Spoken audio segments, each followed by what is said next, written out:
ধন্যবাদ।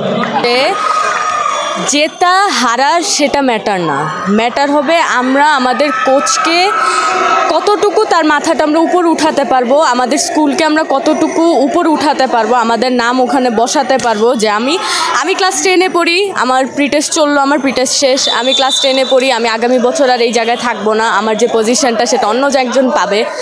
অ্যান্ড এই যে আমার যে মাইমুনা আপু, সেও এরকম আমার একটা পজিশনে ছিল, সে নিজের নাম ঠিকই এখানে রেখে গেছে এবং আমি তার প্রতি খুবই মানে আমি তাকে কতটা যে রেসপেক্ট করি আমার বড় বোন হিসেবে।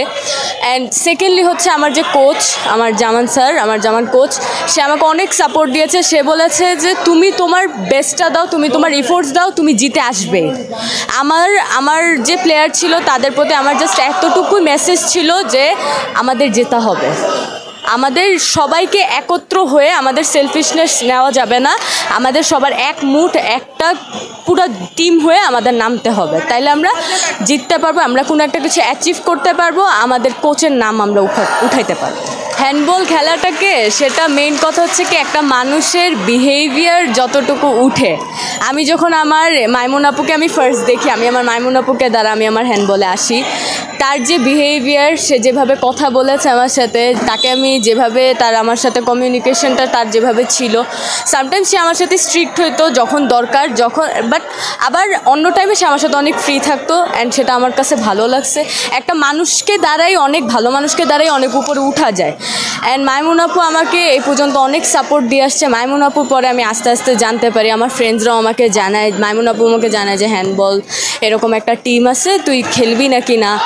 আমি তারপর আস্তে আস্তে চিন্তা করলাম যে আমার এখানে যোগ দেওয়া উচিত, কারণ আমি হ্যান্ডবল দেখার পরে তারপর মাইমুন আপু আমাকে আমার কোচের সাথে, জামান স্যারের সাথে দেখা করায়। তার সাথে দেখা করার পরে জামান স্যারের যে কথা বলে, একটা কোচের কথা বলে, একটা কোচের হাবভাব, সব কিছু আমার কাছে ভালো লাগে এবং হ্যান্ডবলকে আমি এতটাই ভালোবাসি, এখন আমার এগুলো ছাড়া আমি কিছু বুঝি না। অবশ্যই ন্যাশনাল টিমে উঠবই আমি, এটা আমার টার্গেট। অ্যান্ড আমি সব জায়গায় আমি জাস্ট একটা কথা বলবো, আমার মম আমাকে অনেক সাপোর্ট দিয়েছে। আজকে আমি এই মাঠে দাঁড়ানো আমার মমের কারণে, আমার মম ওখানে আমার জন্য ওয়েট করতেছে, এখন আমি জড়ায় ধরি নাই। And the main thing is Maimun আপুর নাম আমি সব জায়গায় বলবো, কারণ আমার এই বোন আমাকে অনেক সাপোর্ট করছে, আমাকে অনেক দূর পর্যন্ত আগায় নিয়ে গেছে। এই গোলকিপিং সে নিজে ইনজুর থাকা অবস্থাতে সে আমাকে প্র্যাকটিস করেছে, তার পজিশন সে আমাকে দেখেছে, এই জন্য আজকে আমি ফাইনালে জিতে আসছি, সেমিফাইনালেও জিতে আসছি। আমার মাইমুন আপু আমাকে জাস্ট একটা কথা বলছে যে তুই জিতবি, আমার বিশ্বাস তোকে যে তুই জিতবি, এইটুকু। অ্যান্ড আমি আস্তে আস্তে যখন আমি পোলো টুর্নামেন্ট ছেড়ে দিয়েছি, তারপর আমি উইলসের টিম কালেক্ট করা শুরু করেছি, এক একজন করে প্লেয়ার কালেক্ট করতেছি যে আমরা পোলো টুর্নামেন্ট খেলবো, আমরা সবাই একত্রিত হয়ে একটা নতুন দল গঠন করি, নতুন করে আমরা আবার শুরু করি। আমরা যাতে ওদেরকে আমি ইন্সপায়ার দিতাম যে এইভাবে করলে তোমরা আগাতে পারবা, তোমরা আমার ইনস্ট্রাকশন ফলো করো, স্যারের ইনস্ট্রাকশন ফলো করো। স্যার না থাকলে আসলে কিছু হইতো না, স্যার আমাদেরকে অনেক মোটিভেশন দিয়েছে এবং আমাদের টাইম থেকে স্যার আমাদেরকে অনেক সাপোর্ট দিয়ে আসছে, অনেক প্র্যাকটিস করিয়েছে এবং আমরাও ট্রাই করতেছি ওদেরকে ওইরকম প্র্যাকটিস করানোর। স্যার না পারলে আমি এসে স্যারের হেল্প করি, তারপর ওদেরকে একটু প্র্যাকটিস করে শিখিয়ে দিই ওদেরকে। যখন দরকার হয় আমি আসি, কোনো কাজ দরকার পড়লে তখন আমি এসে হেল্প করি। তারপর আমাদের স্কুলের টিচাররাও আছে কয়েকজন, ওনারাও আমাদেরকে অনেক সাপোর্ট করে, যারা হচ্ছে গিয়া আমাদের সাথে আছে। অ্যান্ড জামান স্যারের কারণে আসলে আমরা এই পর্যন্ত আগিয়ে পারছি, হ্যান্ডবল খেলতে পারতেছি। উনি আছে দেখে হচ্ছে গিয়ে আমরা এভিলস টিম নিয়ে আর কি মাঠে আপাতত আসতে পারছি এবং আমরা আজকে ম্যাচ জিততে পেরেছি।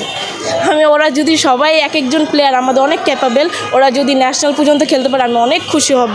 এখন এখান থেকে তারা শিখে আগাবে, তারা আরও জার্নি পাবে, আরও শিখবে, আরও হারবে ম্যাচ, জিতবে ম্যাচ। এখান থেকে শিখে তারা ইনশাল্লাহ ন্যাশনাল পর্যায় পর্যন্ত যেতে পারবে। আমার দোয়া এটা ওদের জন্য।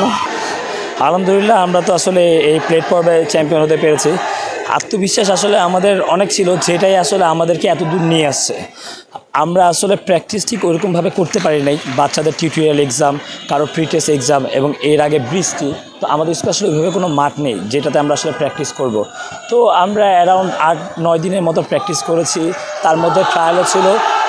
পরীক্ষার জন্য অনেকেই আসলে দেয়নি আমাদেরকে, বাচ্চাদেরকে খেলতে। তো আমরা যতভাবেই চেষ্টা করে কোনো না কোনোভাবে আমরা আন্ডার 14-এর কিছু প্লেয়ার ছিল আমাদের উইলসের এবং পুরাতন কিছু প্লেয়ার, এগুলো মিলিয়ে আমরা আসলে দল গঠন করেছি। প্রস্তুতি আসলে অনেক দিনের থেকেই আমরা 2টা টিমই ছিলাম, আমাদের 14-এর জন্য প্রিপারেশন ছিল, 16-এর জন্য ছিল। তো আমরা প্রিপারেশন 2 মাস থেকে শুরু করেছিলাম। এর আগের বার আমরা থানায় খেলেছি, থানায় আমাদের স্কুল নিচর ক্যান্টন পাবলিক স্কুল ওটা জিতেছে এবং আমরা ওখানে ভালো একটা ফলাফল করছিলাম। আসলে আমরা একসাথেই প্র্যাকটিস করেছি, একসাথে আমরা মানে ওনাদের টিচার আমাদের টিচার বলতে গেলে একই ছিল। আমরা একসাথে সব কিছু শিখেছি, কিন্তু শুধু আমাদের এই স্কুল আর ওদের স্কুল আমরা সবাইকে চিনি, সবাই ভালো খেলি। ম্যাচের টার্নিং পয়েন্টটা আমি তো উঠেছিলাম, আমি ইনজুরি খেয়েছিলাম।